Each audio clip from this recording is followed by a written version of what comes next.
தயவை எப்படி பெற்றுக்கொள்வதுங்கிறதை முதலாவது பார்ப்போம். அவர் நமக்காக பெரிய தயவு, ரொம்ப பெரிய தயவு என்னன்னா, சிலுவையில் நமக்காக வந்து அவர் நமக்காக பட்ட பாடுகள். அந்த தயவினால எல்லாரும் நல்லாவே இருப்பீர்கள். எதிரியா யாரையும் பார்க்கக்கூடாது, விரோதியா பார்க்கக்கூடாது, பகையை வளர்க்கக்கூடாது. சத்துருக்களை சிநேகிக்கிற நல்ல குணம் நமக்கு வேண்டும். மன்னிக்கிற இயேசுவின் குணம் நமக்கு வேண்டும். அல்லேலூயா. ஆலயத்தில் செயல்படுறவங்க மேல கர்த்தர் தயை வைக்கிறார். ஆலயத்தை நேசிக்கிறவங்க மேல தயை வைக்கிறார். ஞானத்தை கண்டடைகிறவர்கள், அவர்களுக்கு தயை கிடைக்கும். எமோஷனல்ல வாழாம ஞானத்தில் வாழ கர்த்தர் கிருபை தருவாராக.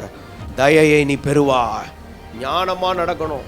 உங்கள் கையில் ஒரு பொறுப்பை கொடுத்தா அதில் சுறுசுறுப்பாக அந்த வேலையை பர்ஃபெக்டாக செஞ்சு முடிக்கணும். அப்போ உனக்கு தயை கிடைக்கும். ஸ்தோத்திரம். உனக்கு ஒரு வேலையை கொடுத்தா இந்த எப்படி தயை கிடைக்கும்?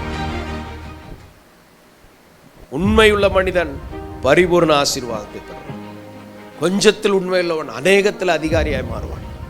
ஆண்டவர் அப்படிதான் நம்மை ஆசீர்வதிக்கிறார். ஞானம் உள்ளவர்களாய் நடந்து கொள்ள கர்த்தர் கிருபை தருவாராக.